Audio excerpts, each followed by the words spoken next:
Hey everyone, Thordan Smash here, and welcome back to the State of the Game podcast. We're your hosts, Kajana Plays, Kev the King, Thordan Smash, with our special guest this week, the man, the myth, the alpha, the Omega. I love that. Thank you, man. I appreciate it. I appreciate you inviting me on here. Yeah, it's an honor to have you. We're also going to have a special guest, Zilk, who's going to be narrating the questions that we're going to be asked today.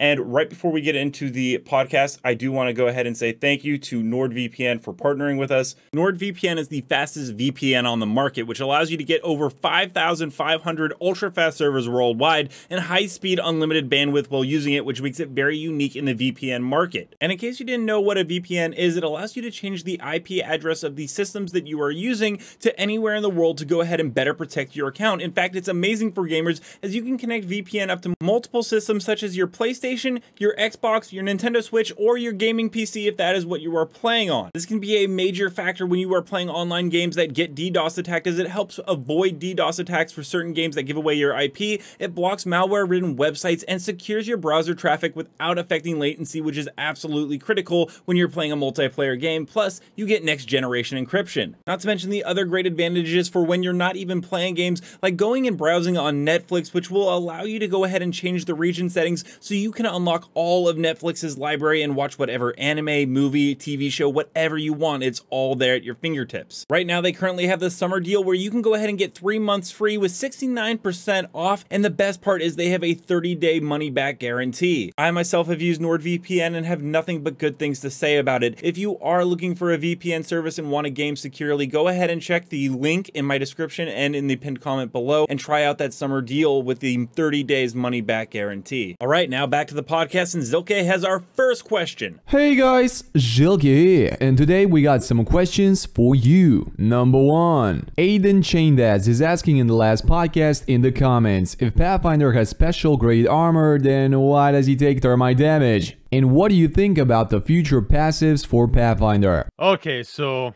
I made a video about this yesterday. I don't know if you guys watched it. So basically the video was about how canonly Pathfinder has reinforced armor that he got from Hammond Robotics.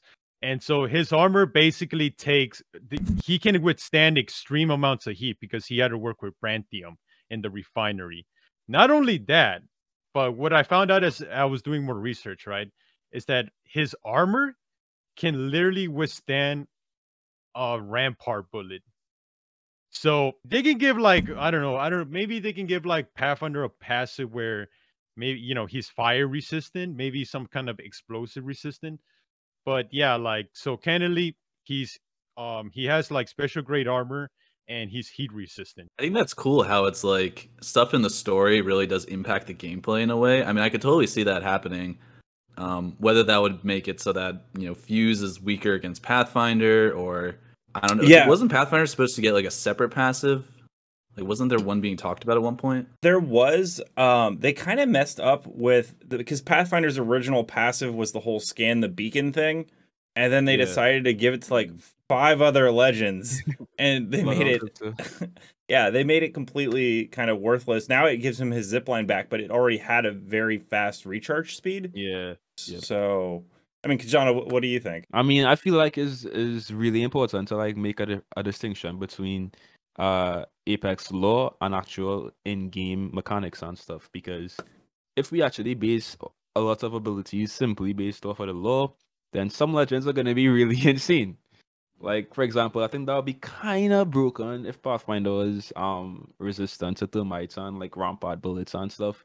It's really good in theory, but actually in game, I can see that just causing a lot of like rage and complaints and stuff. But it is a good idea. It is a good idea. Yeah, I see that. I mean, you definitely have to do the distinction between lore, because otherwise Revenant would just be snapping necks everywhere and immune to P2020s. So, yep. But I do think they need to go ahead and rework Pathfinder's passive specifically. Something better. Sure. Yeah. I also don't like Octane's passive. I get the healing thing, but his is a really weird one where his passive offsets his tactical, and I think he's like the only legend that has that, and I'm just not a fan. Omega, do you play any Octane? I play like a little bit of Octane. I probably play more Pathfinder, and I remember like developers saying that, the reason that they weren't really going to give Pathfinder a new passive is because he was already, so strong with the abilities he already has. And while that kind of makes sense, I would still like him to have something that like differentiates him from the other legends, because you got Crypto, you got Valk. There's already so many people who can scan Survey Beacon, so whether that's like the most important passive for Pathfinder, I don't know. I feel like they could add something different without making him like super overpowered. I think Pathfinder should be able to like remove his zip lines and stuff. Like after he uses it, he should be able to like remove it and like completely just destroy it so nobody could follow him. Like to me, that would be a really good, passive to have. Agreed. Especially with Valk being able to get to those same high spots and not have people take her ability to follow her. It makes Pathfinder even worse. Kev, I was going to ask you, what do you think about your the legend balances and your favorite developer that works on it? Yeah, if I remember right, I think Daniel said something about giving Pathfinder the ability to zoom in farther with his eye. So yeah, that's what it was. Yeah, so I don't know if they've been like using like him just standing there and be able to zoom, or if he needs like a special scope, like a sniper scope, to be able to be zoom farther. But yeah, I would like to see like Pathfinder get an actual passive that's useful. Right. Yeah. Second question, what's your opinion on the Wattson nerf and the game balance from you all? Yeah, so I feel like with like Wattson players, it's kind of been like an abusive relationship almost. At first we thought that Wattson was going to get changes where she was going to be more fun. And to me, when I first read that comment that Daniel made on Reddit, I was expecting some kind of buff. And I think that's what like most of the community thought as well. And then, he came out with another tweet saying, we're not actually working on a buff. It's actually more going to be a nerf to kind of, I guess like round her out better if they do decide to make some changes. And I don't know, like I don't really know what they would nerf about her to make her more fun. Like that concept, that it just doesn't really make much sense to me. I probably played Wattson once in my life. So like I really don't I wouldn't know how to buff or like really nerf Wattson. I mean, I would say Wattson is, I mean, I could be wrong again, but like I would say Wattson is just a very like situational legend. Like you wouldn't really use Wattson that much in like pubs. Like I don't see Wattson being a legend like Octane or Wraith or Pathfinder who just has like usage in almost every single scenario. I would say Wattson is just a very situational, like team-based legend. So I mean, it's difficult to buff somebody like that. Like, how do you really buff somebody who's meant to be a team player and meant to be useful in these very specific scenarios? So I can kind of empathize with the devs in that sense. Okay, so if I remember right, I remember somebody in the Reddit, Apex Reddit, they brought up the idea of automatically turning Wattson's fences off and on. So if, let's say they make a room, they put her fences around, you can just turn the fences off, wait for somebody to go in there, and then turn them on and like basically set a trap. I don't think they will do that because that could be kind of annoying. Because here's the thing that I wish Daniel would just say is either are they balancing the legends based on competitive tournaments, rank, or casuals? Because I feel like they're trying to do like all of them, like they don't want Wattson to be like too strong because then the competitive players were just going to abuse her, right? And so then what's going to happen is that casual players, they're going to keep complaining about getting a buff and it's never going to come because the tournament players, they're going to abuse that buff if they give it to Wattson. So I don't know. It's just I don't envy Daniel. It's hard to balance a character like her because if you give her a buff, she's going to be overused in competitive, and if you don't give her a buff, nobody's going to use her in casual play. Yeah, those are actually really good points. I guess my opinion on it, and this, like in my opinion, Apex Legends is 100% a movement-based game, and I've said it before. It's high mobility characters really shine with the environments that they built on the maps for Apex Legends, and with that, it's a battle royale as well, meaning that if you land, say, on Kings Canyon at old school Slum Lakes, right, but the ring ends at swamps or whatever, defensive players are at a huge disadvantage because they have to move across the map, and most of their skill set while a ring chasing them isn't helpful. Like holding down a building at the beginning of the game, just as a casual player, will not really help you that much. And so, I think you have to make your defensive legends actually a little overpowered to be able to keep up with people that can just get across the map in 2 seconds and then do zip lines around you or grapple and reposition and flank you. Like, that's my opinion. I just think they need to increase that. Yeah, I definitely agree. I mean, I understand because Wattson seems like she's really good in the very beginning and then also at like the very end. In that middle period, it's kind of like you have your ultimate that can deflect grenades, recharge your fences and stuff like that. But her power is mainly in like the beginning and the end. So like, I just have a few notes of like what they could do for her buffs. I was just thinking, and you know, these aren't like my specific ideas. I just see these ideas all the time. Adding more fences, having a shorter cooldown on the fences.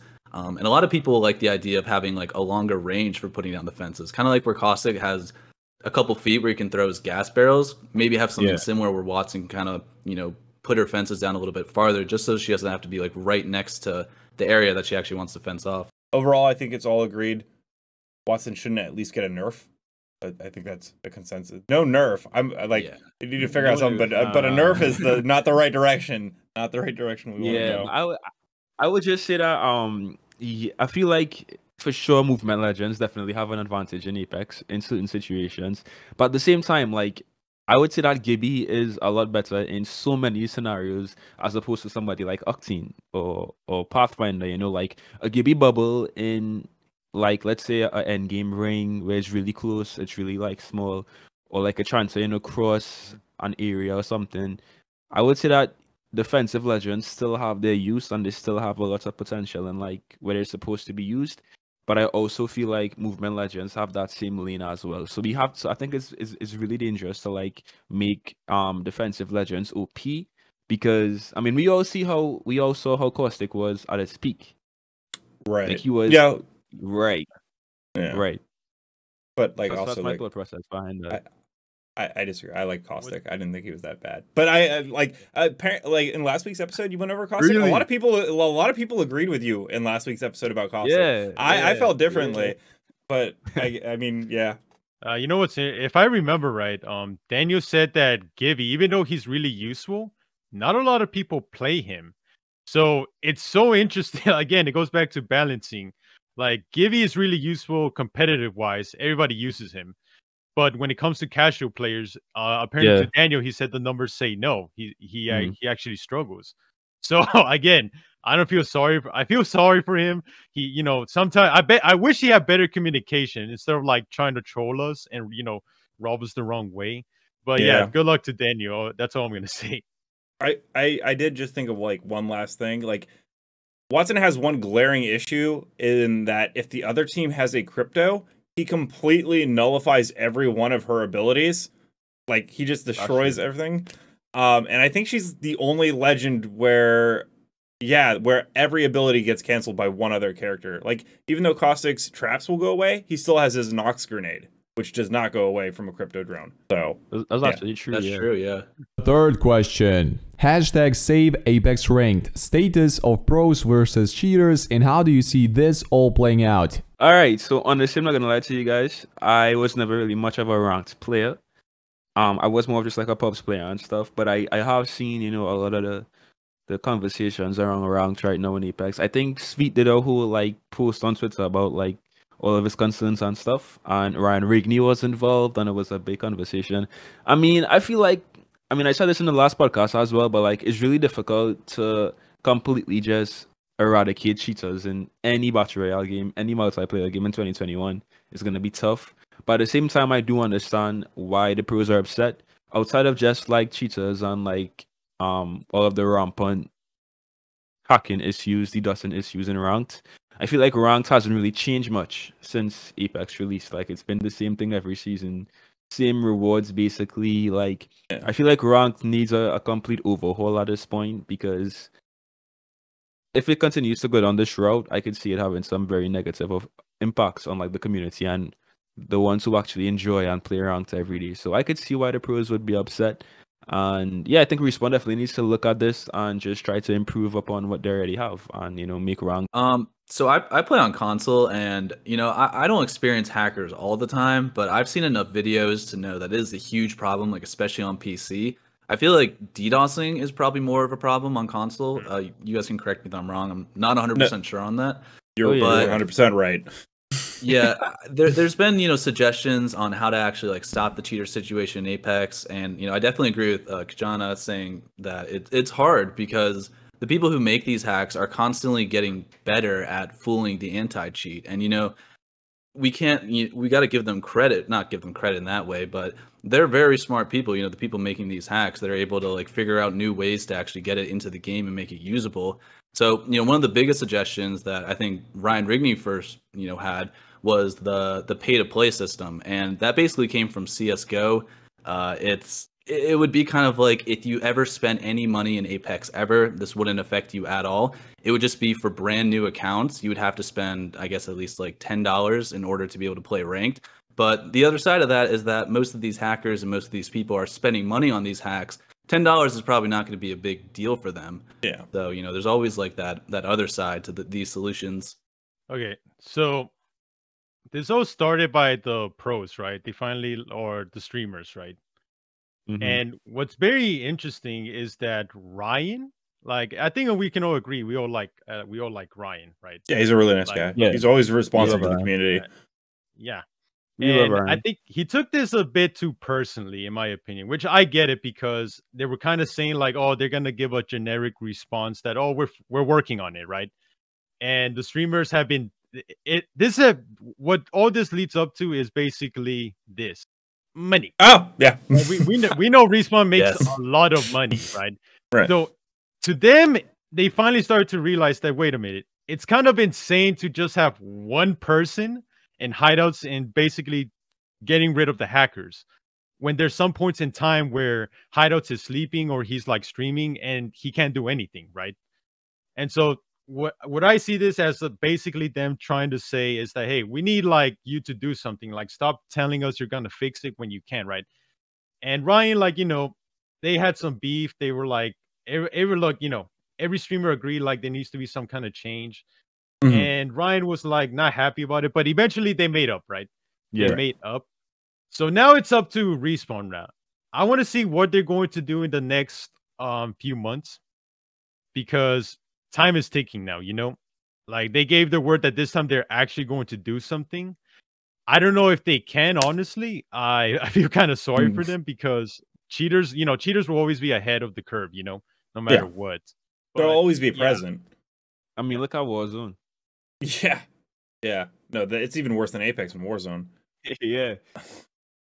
I mean, I agree with every point that you guys have made. I guess to start off with Kajana's point, I hate the rewards at this point. I've hit Pred so far 4 times, and I just did it in Season 9 for Split 1. I have no desire to play ranked for Split 2 because I don't give a crap about an animated badge. I've already got more badges than I can put on a character. I'm not going to spend like the 40 hours it takes to grind to that to put another badge that I just really don't care. So they need to do some new rewards. Like it's dog. I'm gonna curse. It's dog shit at this point. You can get some legend skins, weapon skins. I wouldn't mind that like every season, every split. I thought it would be awesome if they did something with legends where every season they have a different legend skin that's like modeled after a pilot. Like an Apex Predator pilot, and you get Predator that season, you get that special skin for that character. And now we're too many seasons ahead, so now I guess like if they ever did do this, do like 2 legends at once for a season. But I thought that would be good. In terms of what Kevin's saying and Omega said about the pay to play, I don't like the pay to play. There's only one way they could do it that would make me happy, and that's if they donate every dollar they make from players paying to get into ranked, and they dedicate that money to building a better anti-cheat system. That money should not go into the pockets of EA to just hold on to. That needs to go into fixing this problem so that competitive players don't have to deal with cheaters. And then to the whole Predator skin you were talking about, Thordan. Okay. The problem with that is that then you're going to incentivize people to use boosting services, there's already people that like boost people from silver or to like masters or predators. So if they make like a special skin that only a few people can like, not everybody's going to get, that's going to encourage like a economy of people like trying to boost to get those skins, which means more cheating, more DDoSing. I don't think the solution to not putting in new rewards is worrying about cheaters. That just punishes the general player base. Like, we're getting punished because Respawn doesn't have a good anti-cheat system, therefore we can't get new rewards because people would be too tempted to break the system. That doesn't make any sense. Why am I punished?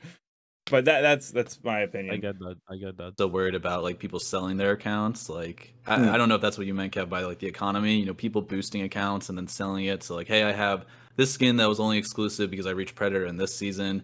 Maybe now it's worth more money. But again, those problems are always going to be there. So at the same time, it's like a pick and choose. Yeah, no, definitely. I think also instead of the pay to play, my other solution for that was set a time limit for when you can play ranked. Like, play the game for 1 month or play a certain amount of hours, then you can jump into ranked. That way it'll detract cheaters because they don't want to put in that amount of time every single time to get into a game. Or raise the level cap, because level 10, dude, a level 10 isn't going to know what to do in ranked that's a legit level 10.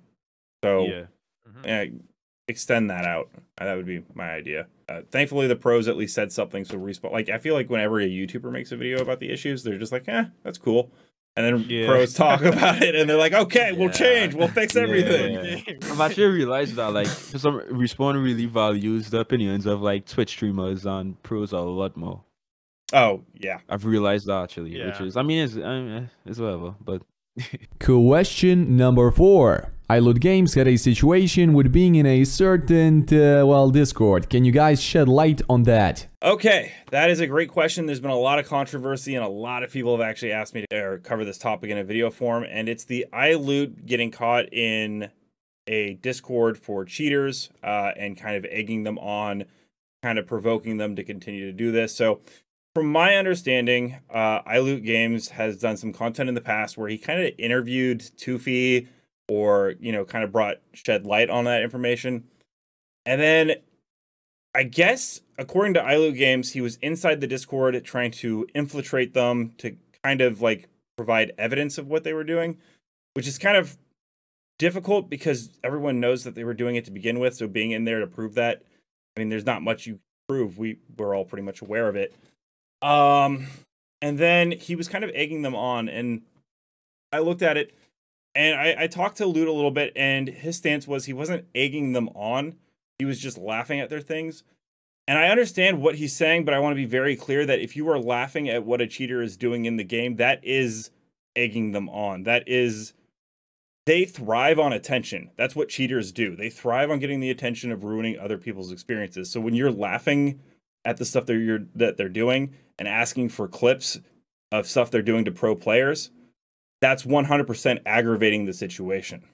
So I don't think it was okay whatsoever that he was in the Discord provoking them, especially with the stature that he has. No one in Apex Legends in the community should interact with cheaters unless it's to expose them. You should not give them any attention. You should not be saying, this man deserves praise, this is so funny, this is hilarious. Leave them alone and let Respawn handle it. The one thing I will say for iLoot is that almost immediately after all this came out, he did release a formal apology and actually acknowledge the situation, which is something a little different than we've seen from other cheaters in the past. So basically, I do have to give him some credit there instead of just trying to ignore the situation and act like it never happened. And he's definitely feeling the backlash now, and there's nothing that I think any of us can say in a YouTube video that the pros haven't already said. I mean, Shiv's covered this, Sweet has covered this, Rogue has covered this, and they have a platform that's like, I think like probably 4 or 5 times larger than any of us. Like, they can get the word out much more and to Respawn way more efficiently than we could ever cover. Yeah, I basically agree with what you're saying. I mean, I think the issue in this situation was that iLoot actually has a platform. Like, he has a platform. He has somewhat of a reputation in the Apex community. So it was a bad look for him to be in those Discord servers doing that. But I also feel like if it was just a random person, just like asking cheaters to see clips, it wouldn't have been such a big deal. So yeah, I feel like iLoot definitely should have apologized. That was definitely wrong. He should not have been in those Discord servers doing that. And I feel like the streamers and the pros would obviously be more upset because they actually have to deal with, cheaters and stuff on a daily basis on stream. So I can understand why they would be more pissed, why Shiv and like Sweet and Diego were pissed. So yeah, I think everyone makes mistakes though. Nobody is perfect. Everyone makes mistakes. So I feel like we shouldn't just immediately cancel him.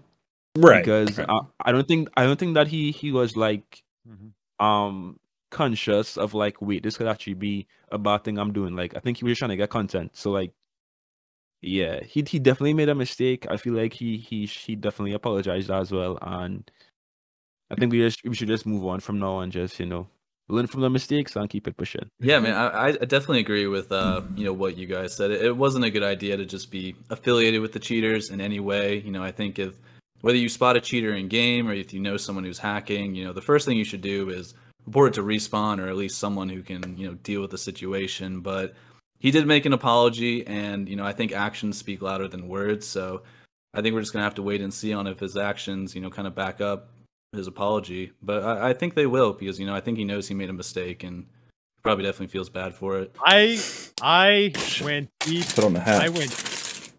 Yeah, yep. I made one for the thing. Yeah, Go ahead. Oh my god.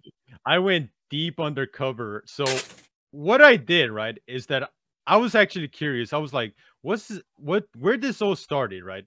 So this all started from this guy named Rasboro, and he made an iLoot. Well, what happened is that this guy tricked 2Feet, right, into like giving he tricked 2Feet into giving him his information about where he lives, who he is, and that's how they're suing. EA is now suing him, right? This is how it all started. Right. But in this guy's investigation, he discovered that iLoot was in contact with them, as you can see right here. And basically, like you saying, like he was egging them on, right?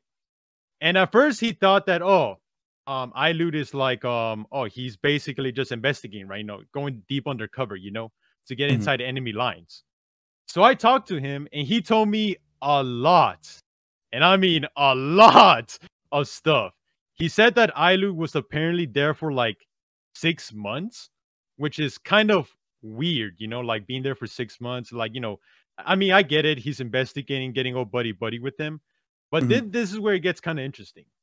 This guy told me that apparently he like confronted iLoot about it. And iLoot got like, he didn't just give the typical, I'm there to investigate. He got offended. Like he took it like iLoot took it personal.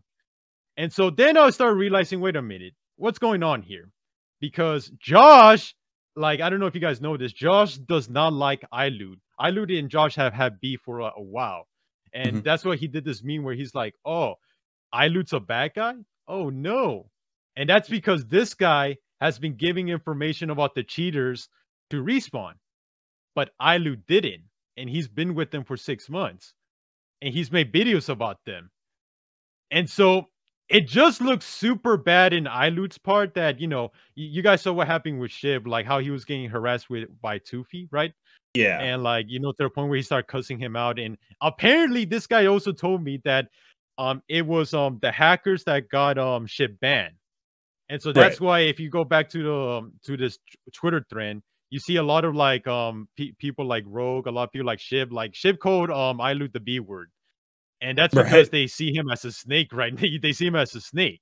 Yeah. Like, hey, dude, like, how can you be investigating these people? Like, and then like, making videos like basically of their misery, Right. And so, and the thing that makes him look super guilty, and iLoot can make a video explaining all this, but it doesn't look good, because iLoot basically never reported none of this to like Respawn. He never like snitched on them. Wait, I get it. He's trying to get buddy with them, but like if he's at one point, like if he doesn't give this information that he found to Respawn, he looks super sus, And so while I was thinking even more into it, apparently there's 2 Discord servers. There's a private one for 2Fees and like one for hackers and like, hackers. And iLoot was in the private one. And so I'm just gonna keep I'm gonna keep a lot of things to myself. But I'm just saying that iLoot better make a good explanation video, because if I was his lawyer, I wouldn't even take up. I'll be like, dude, you got caught. He admitted it, but I think he needs to make a video like addressing it, because there's so much drama, bro. in the Apex community is insane. It's actually exhausting. Yeah, every day it seems We're like literally something. we're literally playing a freaking game, bro. Yeah. We're playing a video game. No, but You know- what makes this even go deeper in the rabbit hole? These hackers were the ones that like Ilu made a video about how they took over a tournament and they were like making it where nobody can compete. Those were the same people responsible. And it just looks so bad. I kind of want to make a video, but I kind of want to hear Iloot, like if he makes a a response video, or if he just like went with the Twitter thread that he said, oh, he's apologized. But oh my god, like this makes a certain YouTuber who DDoSes this is just like a full-blown conspiracy place. So yeah. That is my Iloot investigation. Speaking of Kajana talking about daily Apex drama, what's going on with Daltoosh? Someone explain this. All right, so I'm not gonna like talk about exactly what he did, but you guys could go and find it on Twitter and stuff, the viewers of this video. But he basically made a racially insensitive joke, and it kind of just blew up all over Twitter, and people were like defending him. People were saying that those who were offended should not have been offended. It was all a joke, and it was really a big issue on like Twitter, right? My issue is, well, first of all, I think I'm the only person that call on this podcast, right? Am I? I'm Mexican, so yeah. Oh, all right, okay. Well, only black person, right? Yeah. So, I feel like it's almost my obligation to like speak for those who were offended in this instance, and I would just say that I don't think anyone should really tell a group of people that they shouldn't be offended over a joke that doesn't concern them. I actually saw a streamer. His name is Drum Bum. He makes insane videos and he's a really good streamer, right? And he basically said that he wasn't born a woman, right? So if a woman is offended over a joke or over like something, it's not in his place to tell that woman that she shouldn't be offended because he doesn't live a life as a woman. So like he doesn't understand why she would be offended. So it's the same principle here. I feel like Daltoosh already apologized, which is good, and it seemed really sincere as well. But I think the issue was really Daltoosh's content creator friends and his fans and stuff just saying that it was just a joke. And if a black person made that joke, it wouldn't have been an issue and stuff. And yeah, it was just a very again, more drama in the Apex community, wasn't it? What do you expect? But yeah, Kev, can you actually show the tweet that that you made and my response as well? Way ahead of. I don't know if you guys can see it, right? Yeah, I can see it. So basically I found about this last night. He made a joke. I saw the joke, right? He basically made a joke about somebody's tan line, how he looks like white from the top and black from the bottom. And so what was interesting about this, right, is that some people were saying that that white people were saying that it was a joke. And I get what you mean, right? I understand what you're saying. But what I was worried is that, in this day of age, like people just throw the word racist around like casually. And I don't know, Kajan, do you think like Daltoosh is like secretly racist or something? Listen, that's not for me to say. I'm not Daltoosh. I can only talk about what he said. And to me, that definitely had, I would never, I would never label somebody a racist unless you show me that they're racist. Like, because that's very big in 2021. Like, if you call somebody a racist, is very damaging to their reputation. So I wouldn't just call Daltoosh a racist. I would say that the joke that he made was racially insensitive, and I could see why it would offend a lot of people, And I'm happy he apologized. I'm kind of disappointed that so many content creators were upset that people were upset about that joke. Like, I don't understand how you could even that doesn't even concern you. Like, if a black content creator who's in the Apex space who deals with so much stuff on a daily basis, I'm from Trinidad, so like being black in Trinidad and being black in America is two different experiences. I don't deal with racism on that level at all. So I mean, imagine coming to like a community where you feel home, where you make content and stuff, and you see this.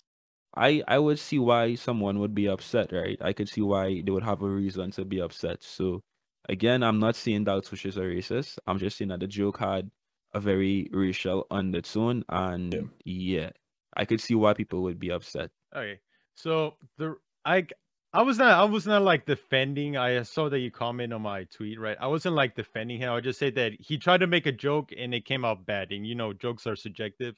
Some people can find it funny or like offensive and that. But what I was trying to say is that some people were like, unfortunately, there's people on Twitter that like when you make one mistake, all of a sudden that's you forever, and they will not let it go. And I looked back and I was like, wait a minute. Daltoosh was for Black Lives Matter. He donated $2,000. Like, he got $1,000 from his stream, and then he matched it with like the same amount and basically donated $2,000, and he showed receipts, right? But unfortunately, there were some people in this Twitter thread that were saying, you're racist. Like your careers, people should cancel you. Yeah, because that's they just want to like cancel people, unfortunately. But from what I've seen, like that's not that. I mean, yeah, he's toxic. I think we can agree he's toxic, right? But like a closet racist, I don't think that's what he is. Some people were when you like you said, when people do throw the word racist around, it could ruin someone's career, right? He made a bad joke. It was insensitive. Yeah, I can see why. But for the people that I kept like, they keep on like saying that, hey, you're racist, like you're secretly racist, and that I came to his defense, in that regard. Because in a way, I don't know if you guys know this, but I was also called a racist by a Twitter fan. I'm not gonna say her name, but I remember a long time ago, I made a joke by calling my club the Gutterettes. And unfortunately, like an Apex artist that happened to be Asian, she was offended by that. And I was trying to prove a point because in the patch notes, they got rid of the line because Caustic called Crypto Gutterette. And it was a big drama and they got rid of it. But I called my club the Gutter Rats. And I was trying to prove a point. Like, see, how can you guys say the word is inappropriate, yet I can call my clubs the Gutter Rats? What happened is that, I was called a racist too. Like I don't know if you noticed, but a lot of the Apex artists like blocked me. And they and some of them even told me like, hey, like I like your work, but because these people are like really popular in the community and I don't want to defend you, right? I don't want to be ousted out the community just because I agreed that people took it too far, and so that's why I kind of came to it in a bit of his defense because I'm like, yeah, I kind of know what you're going through too. And in your case, Kev, and I want to kind of wrap this up because I don't want to talk about this for too long. But in your case, Kev, I could definitely see that, but I feel like Daltoosh's case is very different. I feel like I tried to give him the benefit of the doubt. I listened to the joke, and to me, it just came off. To me, it just wasn't funny. It was. I didn't think it was a joke that needed to be made. Right. I also want to say that I feel like we should just respect people. Like respect people, respect people's boundaries. Just you need to be careful in this day and age because there's so many people are just so there's so much trauma going around and like so many groups of people, right? And if you have a platform like Daltoosh does, those jokes are just it's just not smart to make those jokes in 2021. And I also wish people were more. I wish I saw more content creators, big content creators, like jump out and support those who might be offended. Like many big content creators. Yeah, go ahead. So I wanted to chime in with my thought just a little bit because I agree with you a ton, Kajana. And I kind of just want to get my perspective. The first big thing is with other content creators saying, how can you be offended by this? I want to be very clear. No content creator has the right or privilege to tell another group what they should or should not be offended by. That is not their place to do. They do not speak for that group. They are not representing that group. Even if you are a member of that group, you're still not a representative of the whole. So you have no right to tell people what to or not to be offended by. Furthermore, Daltoosh, although I understand it was a joke, I don't think he's racist in my opinion. I'd have to know more information. I hardly really know the guy. I only know this one little clip. It was a very incorrect joke. It should never have been said. And when you are that big of a content creator, it is undoubtedly that you're going to have children in your stream. They're going to watch you, especially on a free-to-play game like Apex. When you do those kind of jokes, you let those impressionable people that look up to you know that these kind of jokes are okay when they're clearly not, regardless of whether or not it is truly racist or not. You have a platform you represent, and there are small children that look up to you. Be correct with how you say things. That's my opinion. I agree. Yep. I agree. I mean, I was just informed of this situation before we started, but I mean, you guys said it perfectly. Like, I'm trying to think of anything else I could add, and I just feel like you guys summed everything up. But I will say it's just all about, like I said before, actions speak louder than words. So he said it, he made a mistake, he apologized for it. Like Kev just showed the tweet. He's got to make sure that he watches what he says, not make these insensitive jokes. And to other people who are commenting on it as well, I completely agree with you, Thordan. You definitely can't tell someone what they're allowed to be offended by or what they are or aren't offended by. That's who they are. That's that person. That's how they grow up. And, that's their moral. So you don't really have a right to say that. I'm not saying that Daltoosh did, but, the people responding in the comments were definitely doing that. So you guys summed it up really well. There's really not much more I can add to that. Yeah. Fifth question. The Season 10 legend looks to be Seer. What can you tell us about them, and is there any lore behind that character? So I did a lot of research about this. Time to get a tinfoil hat on. Okay. So we're going to start off with Seer. So apparently this guy is going to be the Season 10 legend. Well, it's not confirmed, right? It's just speculation. I just want to make that very clear. Speculation is that this guy is going to be the Season 10 legend. And so what's interesting about this is that in the beginning, before Season 9, the teasers, what was happening is that we got a teaser of like Balk and her ship, and we got this map right here, and what looks to be like World Edge. And as you can see right here, we see the Harvester, right? And so what happened is that, remember, one of the devs tweeted out something about like a meteor hitting a volcano and a stray of light like rising from the sky. And so people started making theories like Shrug. So their theory was that the Harvester was going to blow up.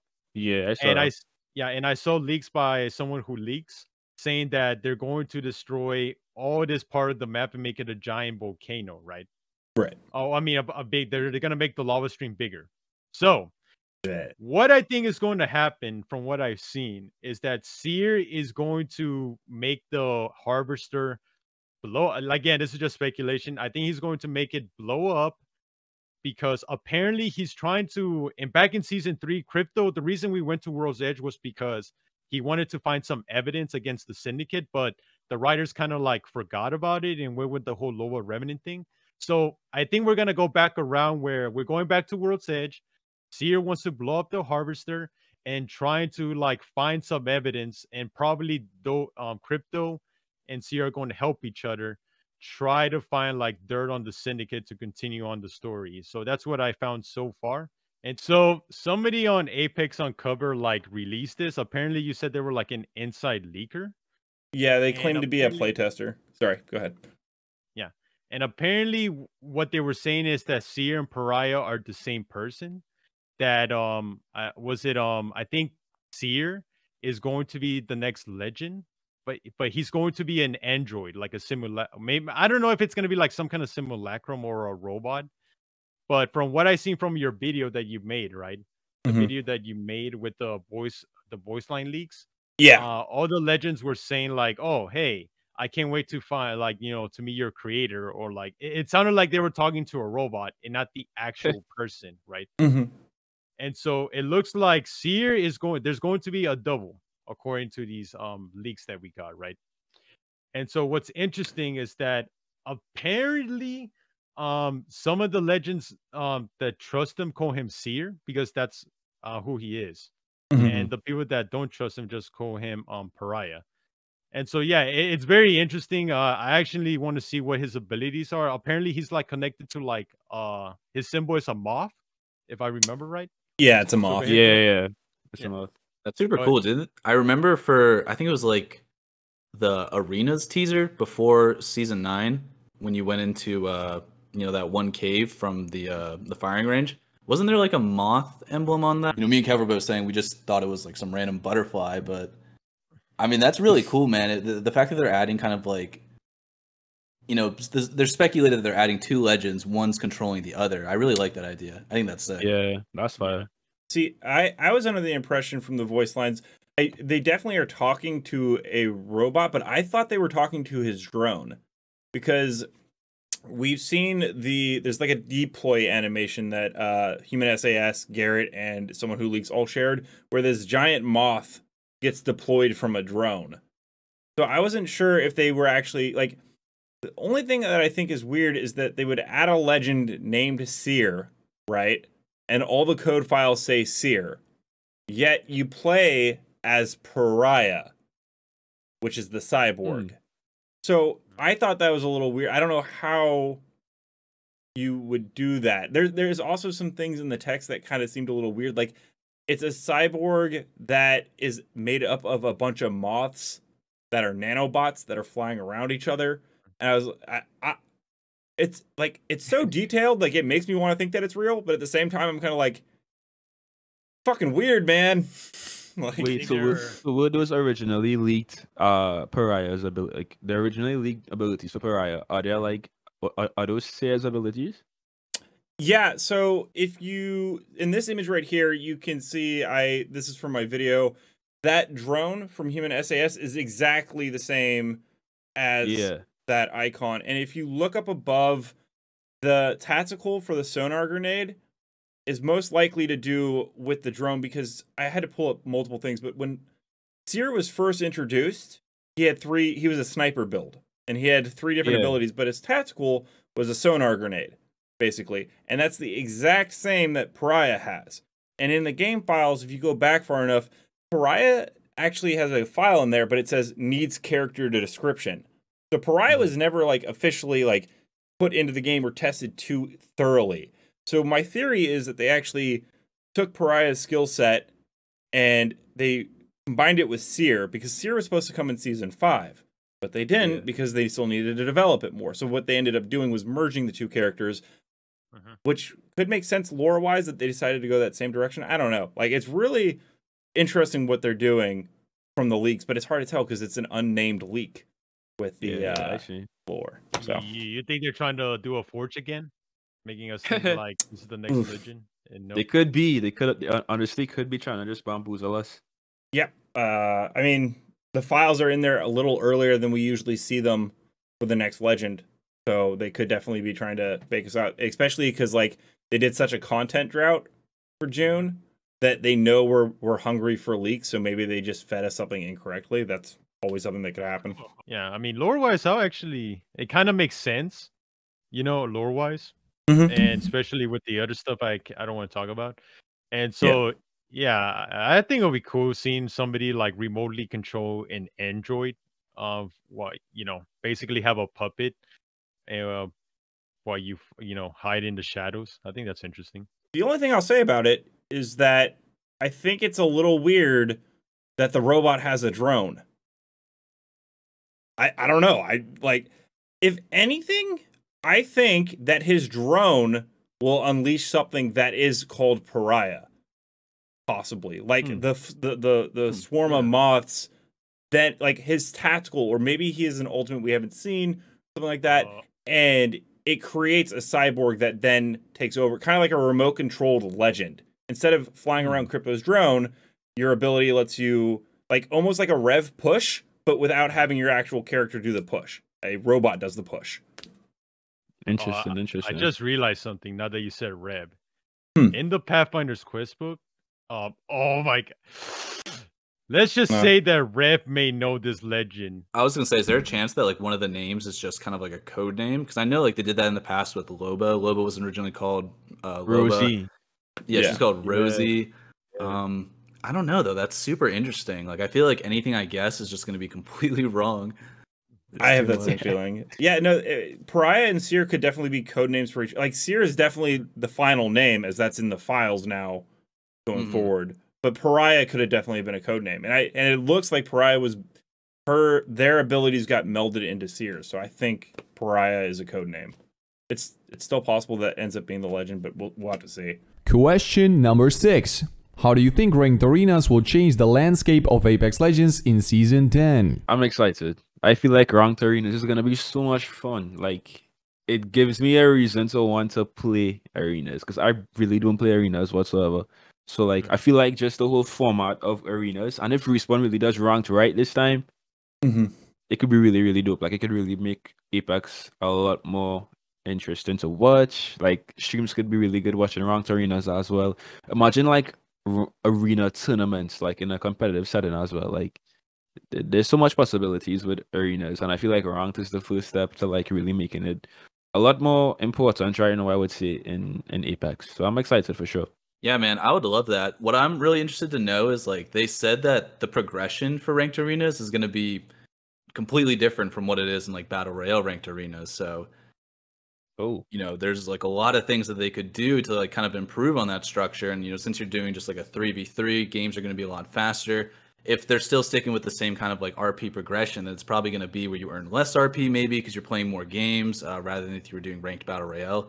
But yeah, I mean, I think that's going to be another reason for people from like the Call of Duty scene, from other games to come over and actually want to try and get better at Apex, because not everyone likes battle royale. Like there's a huge audience that just likes that 3v3 or 5v5, 6v6 kind of team deathmatch style. So I think this is going to be like really good for Apex in general. Yeah, sure. I actually, it was leaked a while ago. The ranked progression system they're going to be using is called ELO, which is what they use for chess. So I don't know if you guys ever played old school like Halo or anything like Halo 2 for matchmaking, but the way it works basically is if you play a team that's really good, has a high ELO, and they end up losing to you, you gain a ton of points because you beat a better team. However, if you stomp a team with a lower ELO, you don't get that many points. So it's based off the difficulty of your opponents and then slowly moving up that ladder. I like that. Yeah, I think it's a fresh take on it. Plus, I want those holo sprays. Finally, a new reward. I mean, it's not exactly what I want with the skins, but I'll take a holo spray. Kev? For sure. Yeah, so I'm going to be cynical, Kev, for a moment. Right. Okay. So we're all excited for 3v3. Personally, I like it better, but there was nothing to grind for. But again, I'm kind of the only thing I'm worried about is cheating.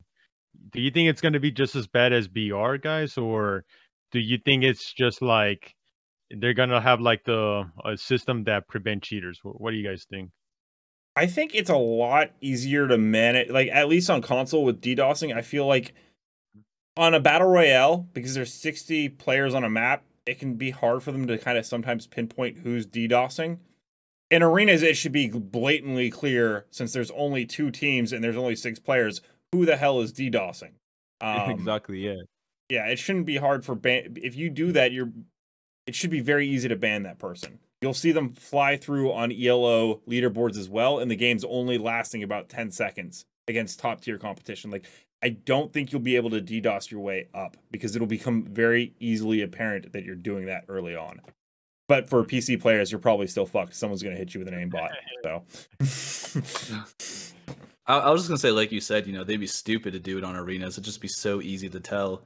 So in a way, it's just like, okay, if you want to go and cheat on arenas ranked, you're going to get caught and you're going to get your account banned. So yeah, pretty much. The question called number 7. The upcoming Arenas Thrillseeker event seems to be a really cool arena event. What can you tell us about it? So, credit to, I saw this from Garrett Leak's video that he posted the other day.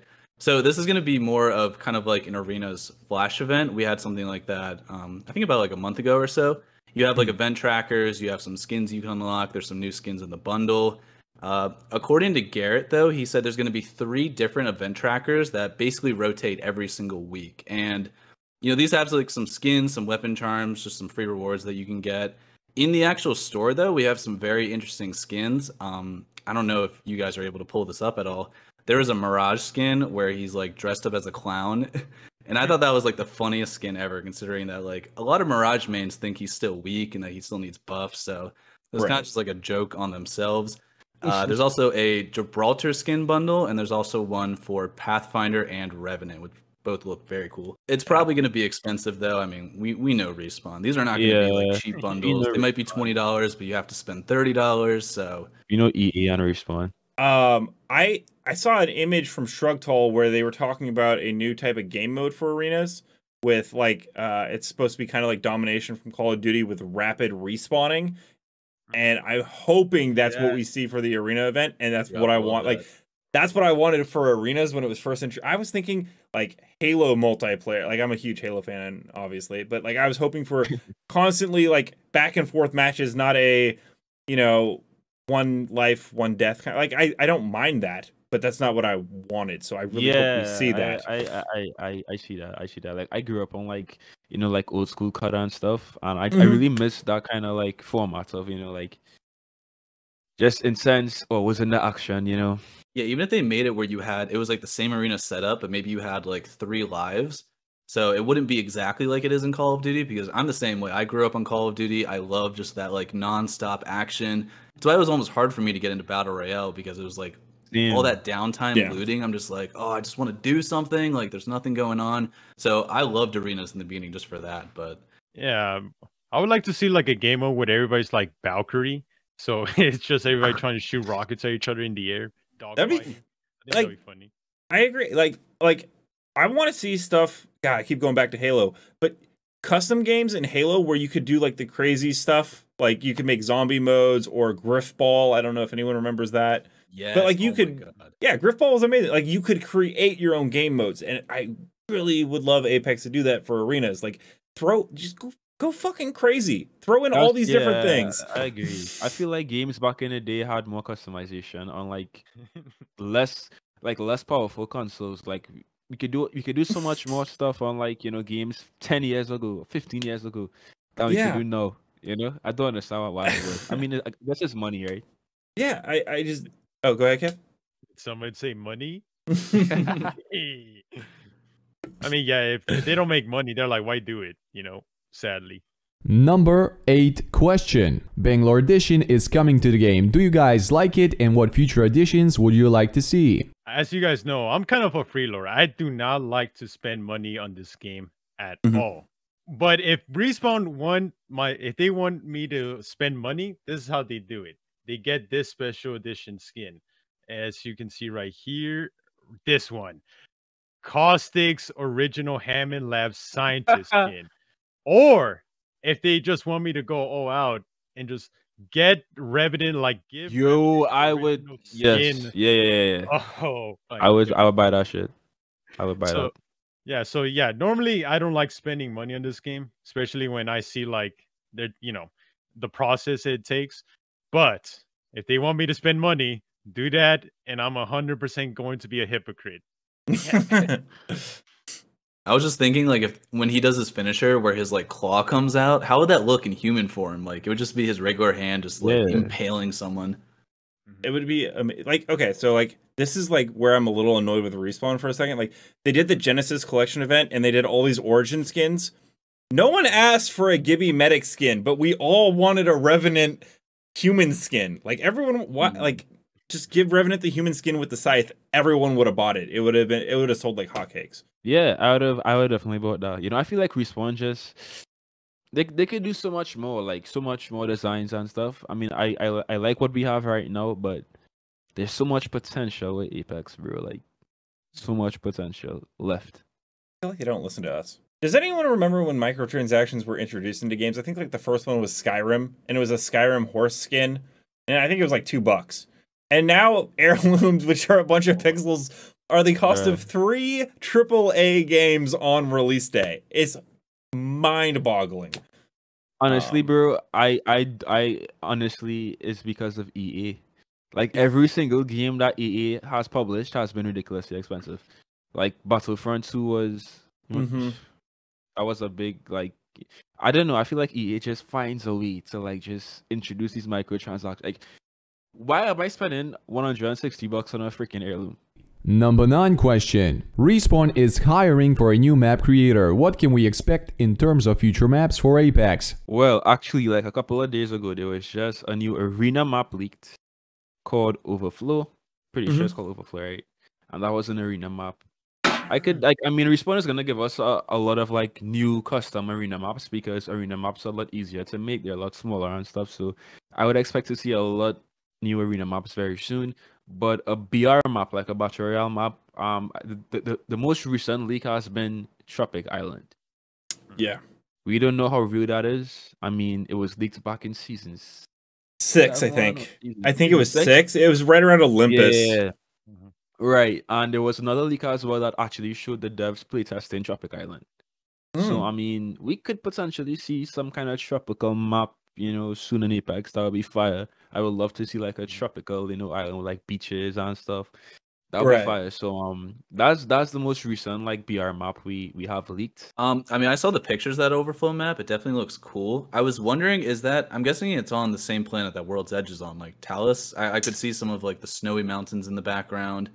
But what the actual like purpose of the map in terms of the story is, I really don't know. It almost looks like a place where you would like forge weapons. Like there's all this like lava like being like transferred around. I have no idea like what the backstory of it could be, but I'm ready for a new arenas map. So in terms of like Kajana said, the tropical island.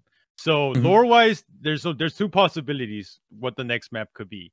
It's either gonna be in Crypto, Caustics, and Ramparts planet on planet Gia, Mhm. or they can make a plan. We could go to Salvo, Fuse's on planet. Okay. But since you said it's a tropical island, I'm pretty sure the next map is gonna take place in Gia. So story reasons also make sense because they kind of forgot a villain that they introduced called Big Sister from season 6 and Ramparts from Geo. So it makes sense if we go over there, and that's the next map. And so yeah.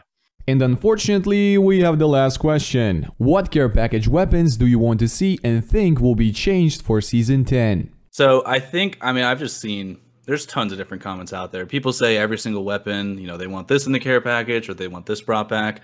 The ones I've seen the most to go into the care package were the EVA 8, because I think the EVA 8 is just a really good shotgun this season compared to the Mastiff and the Peacekeeper. Like, if you have a purple bolt on that, like, the rate of fire is just so good. I mean, I always choose the EVA 8 over everything. Yeah, for sure.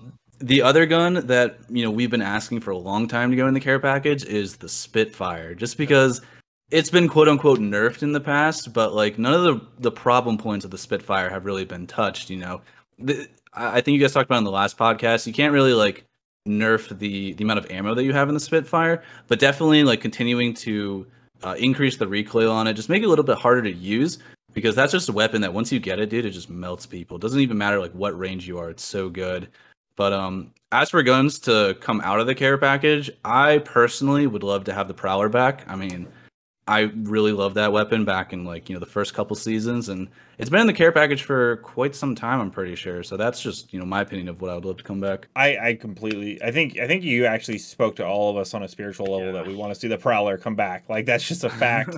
I definitely actually think they will put the Spitfire in the care package, and I think it's because they're going to be bringing in the Dragon LMG, which is going to be that light machine gun that uses light ammo. So you don't want that many LMGs sitting on the map. So you probably move one to the care package. Yeah, I agree. The Spitfire needs to go. I mean, if not nerf it, just put it in a care package. If you still want like the casual players to find some way to use it in its overpowered state, the triple take to me isn't really strong enough to be in a care package. Like, it's kind of, I don't think you need they two can bring that snipers. back out. Yeah. I don't think it's strong enough. The Kraber will always be the sniper that just stays in the care package, right? Yeah. The Prowler could come out. I would say you could probably put in the Mastiff and like buff it to the way it was back in like season 1 and season 2. That would be dope. Yeah, same here. Take the Prowler out. Put the Spitfire in there. For triple take, yeah, I'll take the triple take out and maybe put, I don't know, like the Mastiff again. Yeah. So if not the Mastiff, I guess Yeah, I think maybe the bow. I mean, the bow's kind of it's a very good weapon. I wouldn't mind seeing bring back the triple take, put in the bow, because I mean, I don't know, 2 snipers in a care package is just a lot of really powerful. It's trying to promote a sniper meta almost from care packages, which I just don't really care for. But that's all right, guys. That's gonna be our podcast today. Thank you so much to Zilka for asking us all those amazing questions. And if you guys ever want to have us answer some of your questions, just leave it in the comment, and we'll go ahead and pick one each week to answer. Omega, big thank you for going ahead and joining us on the stream this week and going over the podcast. Yeah, thank you, man. I had a ton of fun with this. This was an absolute blast. Kevin, Kajana, thank you guys so much for hosting this with me. I cannot wait to do this again with you guys. Next week, we'll have Jay Miles on the podcast. So that'll be a lot of fun. There's going to be a lot of tea spilt, I assume. So I've never used the term tea before. I feel like I'm like way too old to use it, but I'm going to use it anyways. But okay, so that's going to be the podcast, guys. We'll see you next week. Bye.